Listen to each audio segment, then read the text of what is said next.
Bismillahirrahmanirrahim. Alhamdulillahi rabbil alamin. Wa bihi nasta'in ala umuri dunya waddin. Wassalatu wassalam ala asyrafil anbiya wal mursalin sayyidina wa habibina wa syafi'ina wa qurrati a'yunina wa maulana nabiyyina Muhammadin wa ala alihi wa ashabihi ajma'in, amma ba'd. Subhanaka la ilma lana illa ma 'allamtana innaka antal alimul hakim.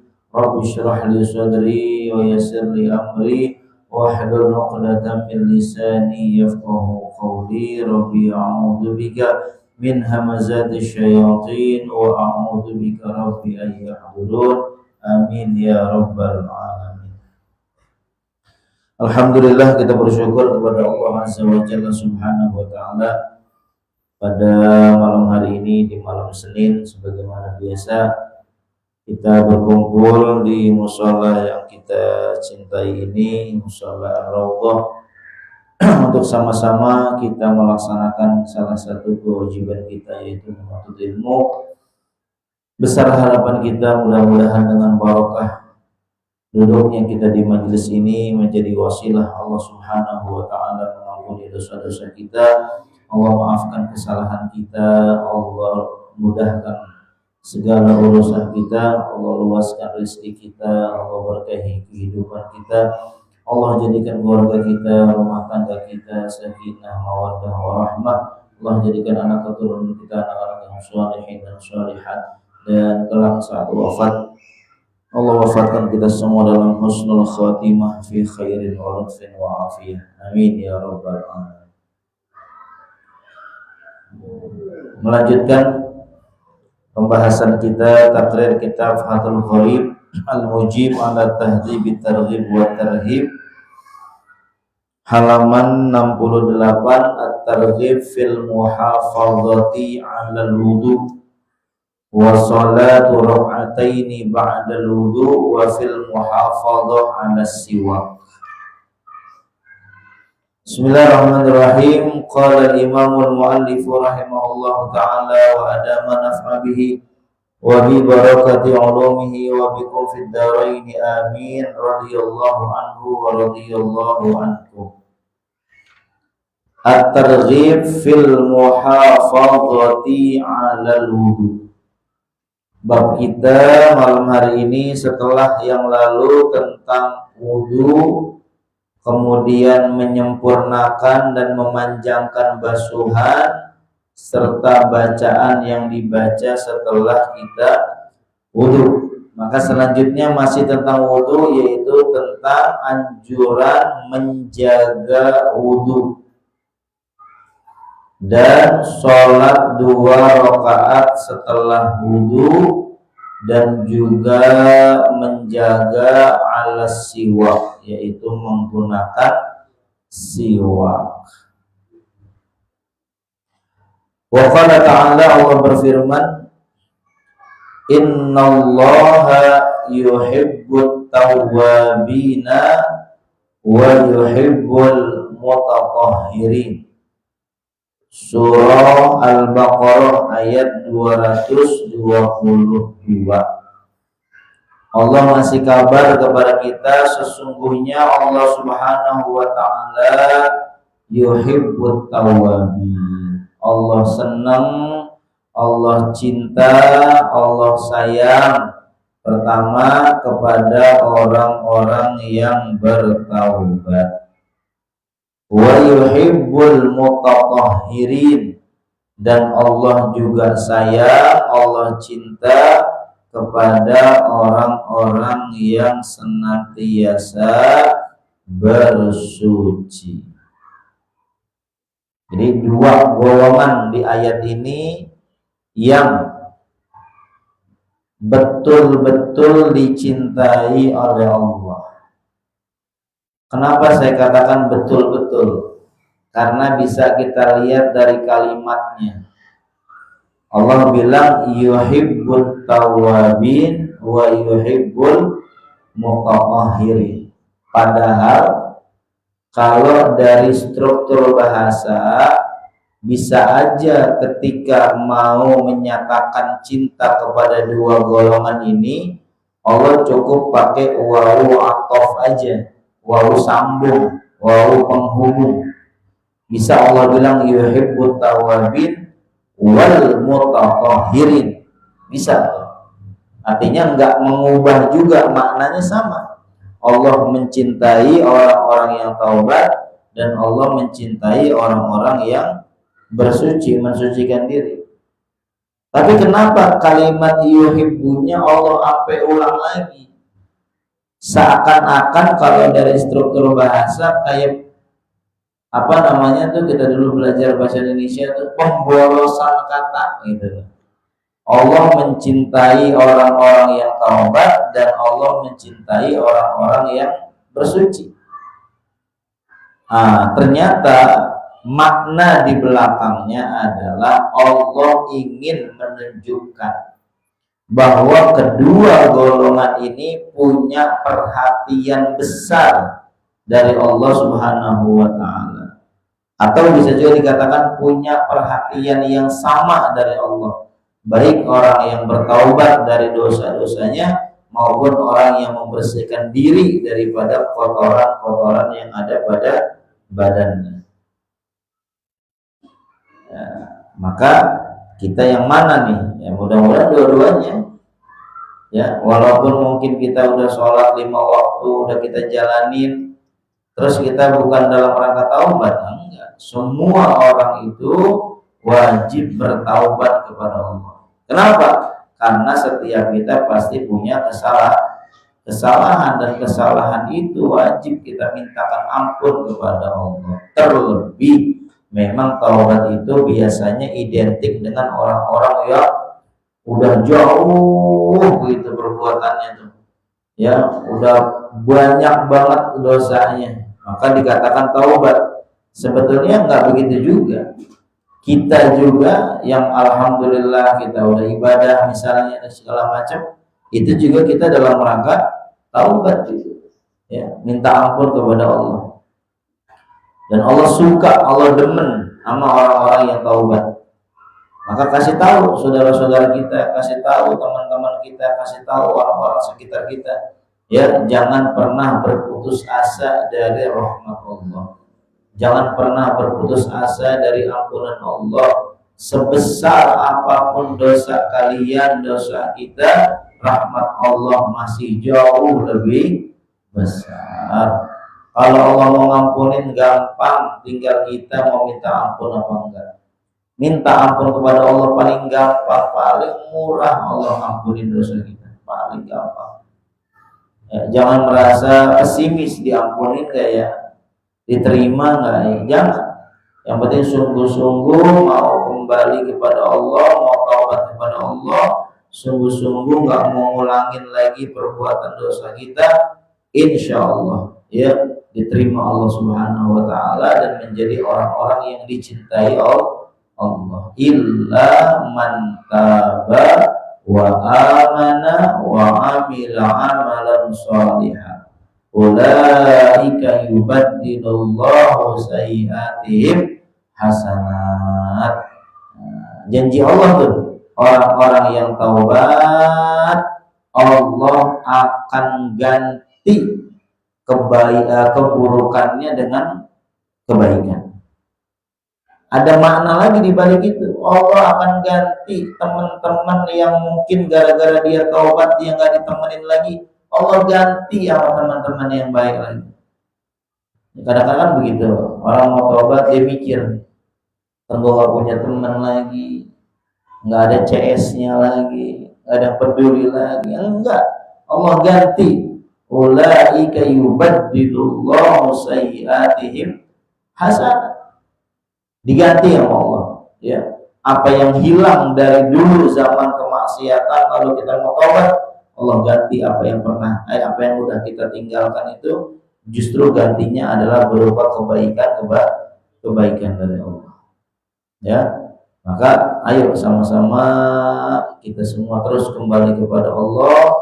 Kalau udah taat minta istiqomah, kalau udah baik minta terus istiqomah sampai akhir hayat kita. Jangan pernah merasa aman dari apa yang sudah kita kerjakan saat ini. Jangan pernah merasa aman, jangan pernah merasa nggak bakal bisa kegoda syaitan. Jangan. Terus kita kuatin diri. Kenapa? Karena godaan syaitan itu halus banget. Kadang-kadang dia ngegodainnya bukan untuk kita ninggalin ibadah. Justru kadang-kadang syaitan itu ngegodainnya kita disuruh pol-polan ibadahnya. Tapi habis itu dibikin capek, dibikin bosan, nggak ibadah lagi begitu. Kadang-kadang strateginya.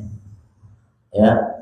Maka teruslah istiqomah insyaallah. Ya. Wa yuhibbul mutatahhirin, dan Allah cinta kepada orang-orang yang senantiasa bersuci.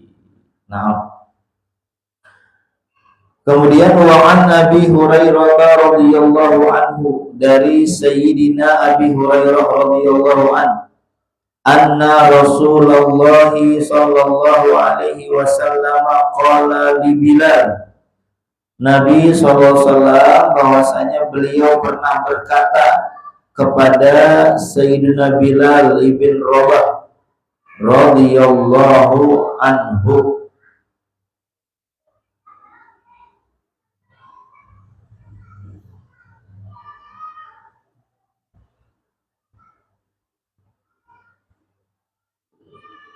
apa kata Nabi? Hadithni, kasih tahu saya, bi arja amalin, amalan yang paling kamu sering kerjakan. Amil tahu fil Islam, yang kamu kerjakan selama atau di dalam Islam.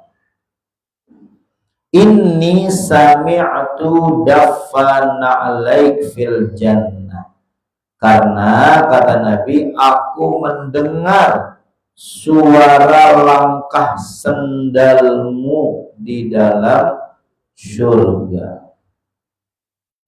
Jadi waktu Nabi Mi'raj, Isra Mi'raj, itu Nabi ngedengar suara langkahnya sendalnya Sayyidina Bilal.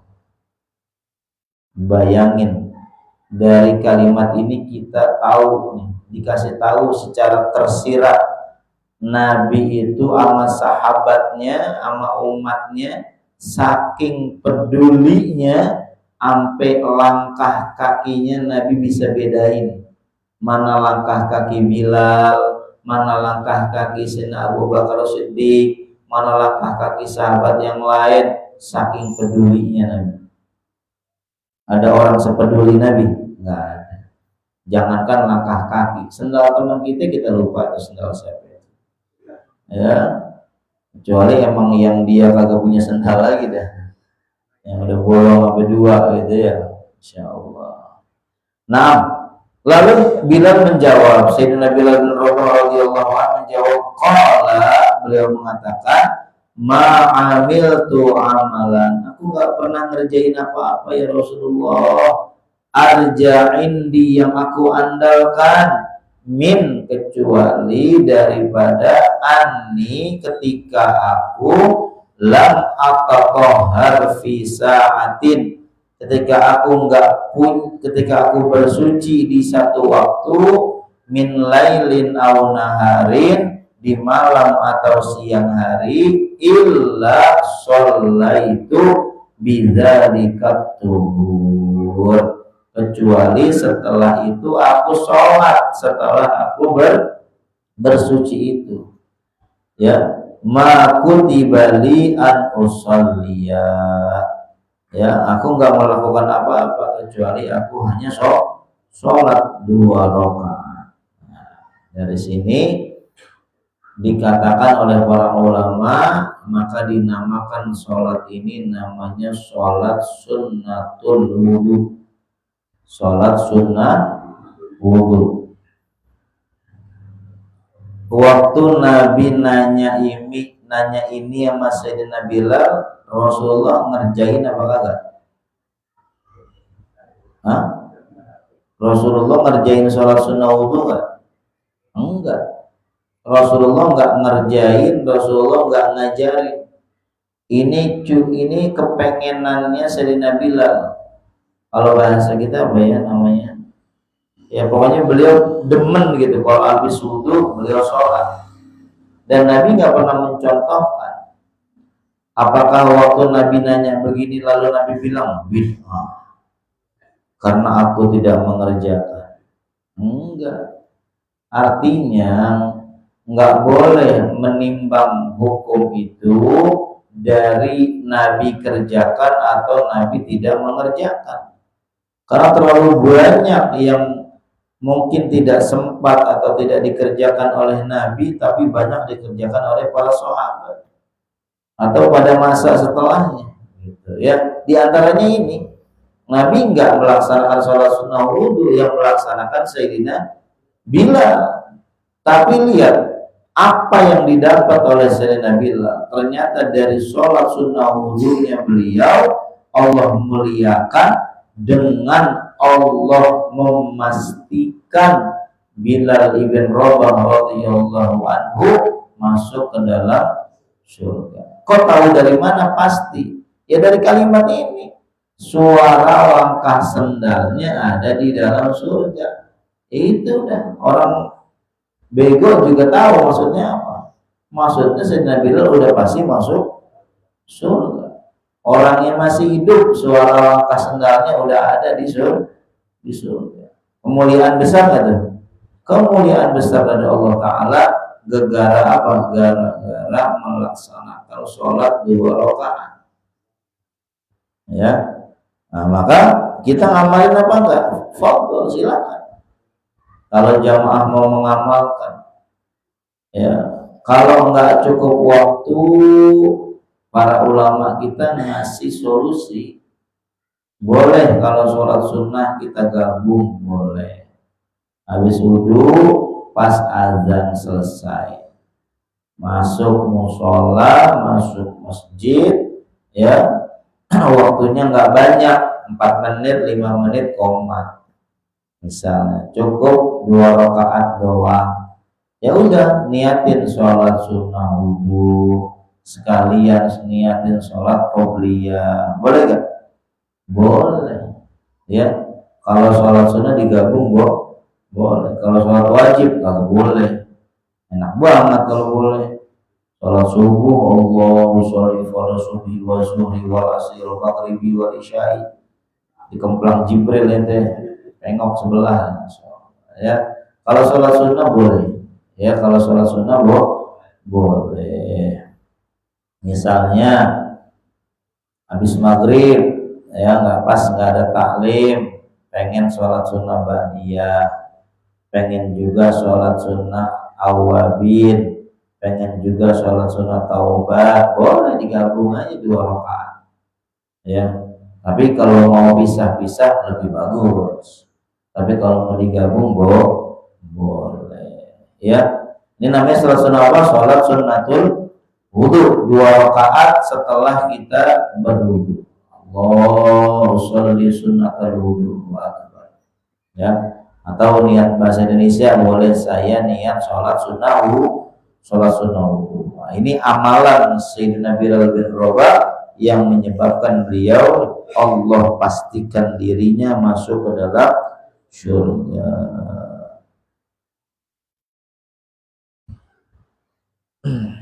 Nah, kemudian an Uqbah bin Amir radhiyallahu anhu, dari Sayyidina Uqbah bin Amir radhiyallahu anhu, qala, beliau bersabda, qala Rasulullah sallallahu alaihi wasallam, Rasulullah sallallahu alaihi wasallam bersabda, ma min ahadin yatawaddau fayahsinul wudu'a wa yusalli rak'ataini yuqbilu biqalbihi wa wajhihi alaihima illa wajabat lahul jannah.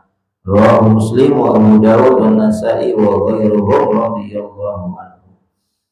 Nabi katakan, tidaklah seseorang ia tawadhu, berwudu, fayuhsinul wudu'a, lalu dia membaguskan wudunya. Artinya membaguskan wudu itu apa? Ya, dia kerjakan sesuai dengan tuntunan syariat, ya, dari mulai awal sampai akhir dia sungguh-sungguh mengerjakannya. Sunnah yang dia ketahui dia laksanakan, itu namanya fayuhsinul wudu. Ya, sunnah yang gampang-gampang aja dulu yang kita kerjain, jangan ditinggalin. Kumur-kumur, sunnah gak? Sunnah. Masukin air ke dalam hidung, sunnah gak? Sunnah. Cuci tangan dulu, sunnah. Baca bismillah, sunnah. Itu aja, ya. Yang kita tahu aja, jangan yang udah tahu gitu ditinggalin juga gitu. Sayang ilmunya, nggak manfaat. Ya, mau wudu kita cuci tangan dulu. Bahkan ada anjuran dari para ulama fikih itu ketika kita mulai cuci tangan udah niat tuh, bukan niat wudu, niat melaksanakan sunnah wudu. Pas cuci tangan niat melaksanakan sunnah wudu. Udah cuci tangan, ngambil air pakai tangan kanan. Buat apa nih? Buat kumur-kumur. Kalau mau sunnah di atas sunnah, ngambilnya tangan kanan, lalu ambil dihirup, jangan dihabisin nih, kumur-kumur, lalu masih sisa airnya buat hidung, ngeluarinnya tangan kiri, ambil lagi, kumur-kumur, ambil setengah buat hidung, keluarin tangan. Nah, itu sempurnanya begitu. Tapi misalnya ya nggak apa-apa juga deh, masih ngamalin sunnah begitu ya. Habis itu baru udah selesai, baru talaffuz bin niyah, melafazkan niat nawaitul wudu'a li rafil hadatsil asghar gitu ya. Baru kita membasuh wajah sambil niat di dalam hati gitu. Yang sunnah yang gampang-gampang aja. Yang giliran tangan ya sunnah tayammun. Tayammun itu apa? Mendahulukan yang kanan. Ada berapa hal di dalam wudu kita yang kanan duluan? Pertama, tangan. Tangan itu berarti sunnah kanan dulu. Ini sunnahnya satu dulu, kemudian ini satu, terus kanan lagi, terus ini tiga dulu, terus tiga. Sunnahnya yang mana? Sunnahnya beresin dulu nih sampai 3 kali. Tapi karena kita udah kebiasaan ya, kesini lagi, yang apa-apa juga. Tapi kalau mau dapat bagusnya, kelarin dulu 3, 1, 2, 3, baru kita ke kiri ya. Itu yang pertama. Yang tayammun yang kedua apa? Kaki kanan dulu, baru kaki kiri. Ada lagi nggak yang kanan dulu selain tangan sama kaki? Kuping. Nah, ini ngajinya tidur berarti dia. Kuping itu sunnahnya langsung berbarengan dua-duanya. Jadi nggak sunnah kuping kanan dulu. Siapa yang begini gurunya? Ntar besok diubah. Kuping langsung bareng. Kuping itu dalam fikih itu bisa sampai 15 kali dibasuh. Contoh, ketika kita membasuh wajah, sunnah kena kuping. Kenapa? Agar batasan wajahnya juga terlampaui. Basuh, ya kan? Kuping kena 1. Muka berapa kali? 3 kali. Kuping udah kena 3 kali. Pas lagi rambut, kuping kena juga. Udah berapa kali itu? 6. Kemudian pas lagi kuping sendiri, pertama ambil jari ke dalam ya 3 kali, 9. terus ngambil lagi buat muter di sini 3 kali 12, lalu pakai jempol bagian ini depan apa belakang nih? Kalau fikih ini depan. Kenapa? Karena kata ulama fikih waktu kita bayi kuping kita begini nih, tuh nekuk. Maka kata ulama fikih ini depan, ini baru belakang. Ikut ulama fikih aja deh ya. Ini belakang. Belakang 3 kali. Atau ada juga menambahkan apa namanya lagi. Wow, banyak itu kuping. Ya, makanya orang yang kata para ulama faedah kuping itu banyak buat apa? Agar apa namanya kita menjadi semangat. Kalau kuping kita wudhunya basah, rahasianya kata para ulama, nasyat kita apa? Semangat kita buat sholat itu beda ya. Coba aja rasain. Kalau kuping asal-asalan sama kuping kita benar-benar kita basahin. Itu kata para ulama hikmahnya semangat kita, himmah kita buat ibadah tuh berbeda. Nah, makanya ntar kalau bulan Ramadan kan banyak tuh sholat kita tuh 23 rakaat tambah Isya 4, 27 tambah Ba'diyah 4, berapa tuh? 31, banyak gak? Nah, biar semangat basahin tuh kupingnya pas lagi dulu. Ya, jangan direndam tapi takutnya melebar.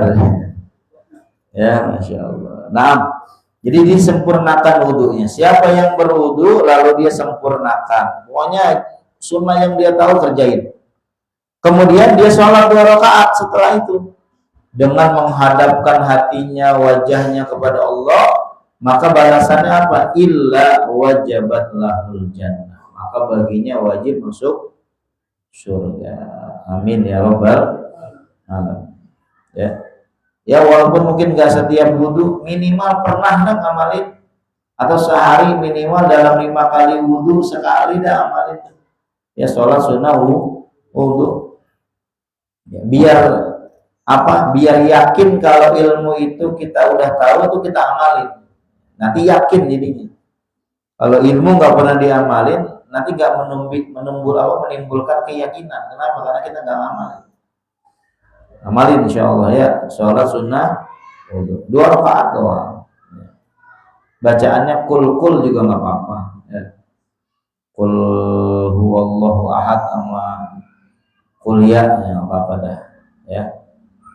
Nah, udah Isya belum? Belum. Satu hadis lagi. Wa an Nabi Hurairah radhiyallahu an, dari Sayyidina Abi Hurairah radhiyallahu anna Rasulullah sallallahu alaihi wasallam, bahwasanya Rasulullah sallallahu alaihi wasallam bersabda. Qala, Nabi bersabda, laula an asyqa ala ummati, seandainya tidak memberatkan untuk umatku, la amartuhum, pasti aku perintahkan mereka bisiwak, untuk menggunakan siwak, ma'a kulli sholatin, setiap mereka mau melaksanakan sholat. Perhatikan, siwak ini perintahnya, sunnahnya itu gak macam-macam. Kata Nabi, aku khawatir ngeberatin umat. Artinya apa? Artinya dalam diri Nabi, dalam hati kecilnya Nabi itu, Nabi kepengen banget gitu umatnya itu pakai siwak. Ya. Bahkan Nabi mau mewajibin. Tapi kan Nabi orangnya gitu. Ya, kagak enakan. Nabi takut jadi berat. Nabi takut umatnya jadi susah, kata Nabi. Jadi beban. Tapi Nabi kepengen kita ngamalin pakai siwak. Maka kata Nabi, kalau nggak ngeberatin, aku perintahkan mereka siwak kalau mau sholat. Nah, siwak ini nggak hanya untuk sholat sebetulnya. Kita mau memulai wudhu juga sunnah siwak. Kita mau mulai ngaji sunnah siwak. Kita mau mulai baca Quran juga sunnah siwak. Maka para ulama-ulama kita yang ngamalin siwak, mereka tuh punya siwak nggak cuma satu. Di depan kamar mandinya ada siwak, di tempat sholat mereka ada siwak. Bahkan saya punya dapat cerita tuh Sayyidul Walid Al-Habib Abdurrahman bin Ahmad bin Abdul Qadir As-Segaf, itu beliau punya siwak yang senantiasa diikat di sorbannya. Siwaknya diikat. Buat apa? Biar nggak lupa, kalau lagi nggak ada di kantong ada di sorban.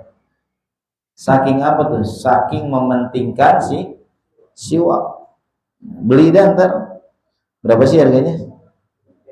Hah? Apa mau dapat hadiah siwak aja? Ingetin nama Allah tadi beliin buat jamaah Ar-Raudhah. Ntar kita hadiahin siwak insyaallah. Pakai tapi ya kalau nggak dipakai denda. Nah, ya. Dendanya apa? Ganti beli sendiri ya. Insyaallah tadi hadiah siwak insyaallah. Ya pakai siwak biar apa? Biar kita belajar ya menikmati sunnah Nabi yang namanya siwak. Nah, mumpung lagi bab siwak, sekaligus nanti kalau udah punya cara makainya biar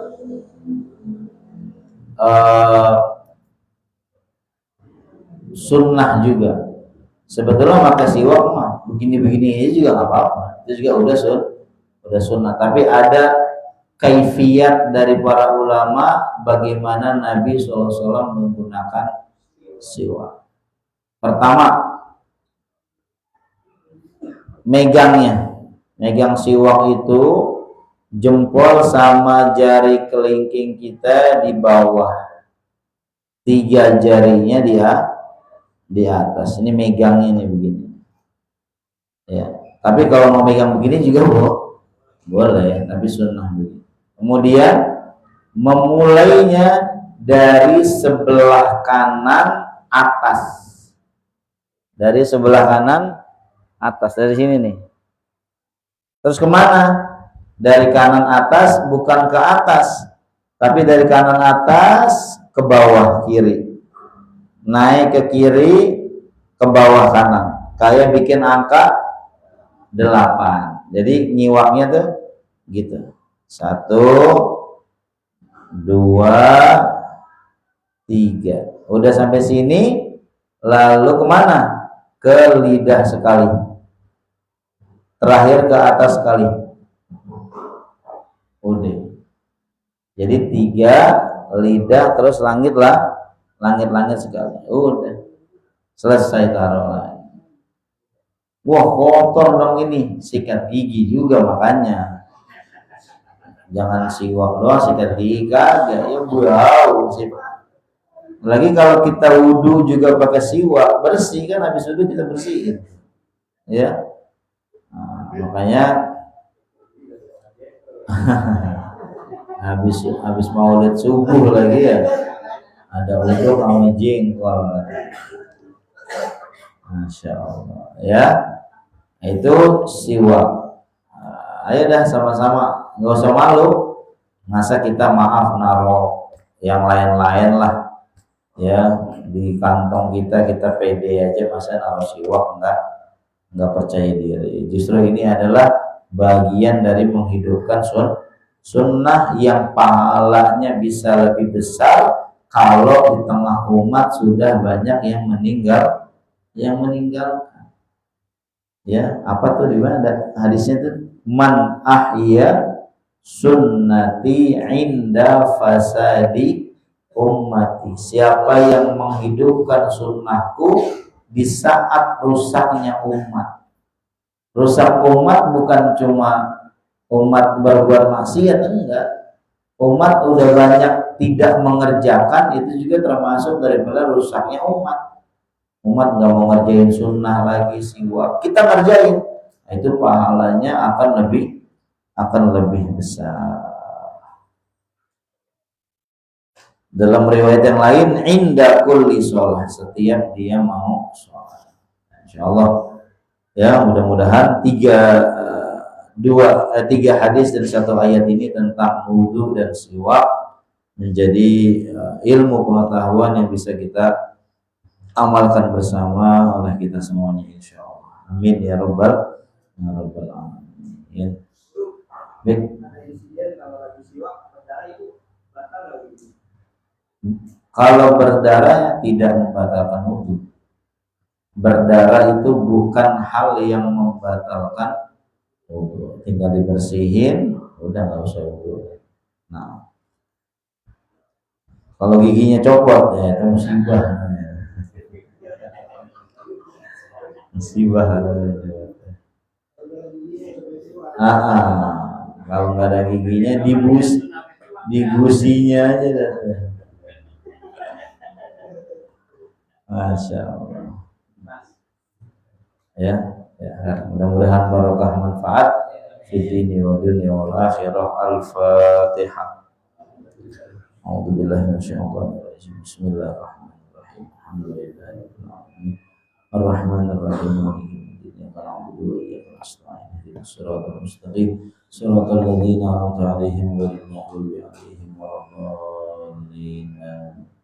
Bismillahirrahmanirrahim. Ya Rabbana i'tarafna bi annana تعرفنا وأننا أسرفنا على الأرض فتب علينا توبة تغسل كل واستر لنا العورات وآمن الروعات واغفر لوالدينا ربي ومولودي والأهل والإخوان وسائر الخلان وكل ذي أو جيرة أو صحبة والمسلمين أجمع آمين ربي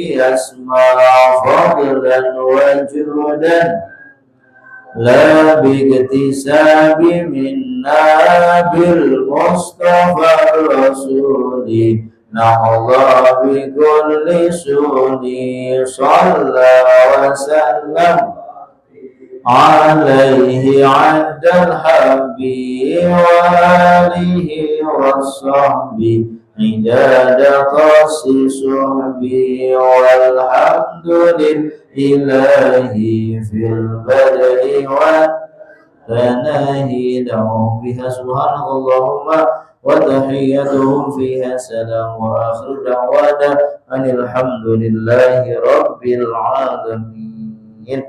Kafaratul majlis. Subhanakallahumma wa bihamdika asyhadu an la ilaha illa anta astaghfiruka wa atubu ilaik. Maaf lahir batin. Assalamualaikum warahmatullahi wabarakatuh.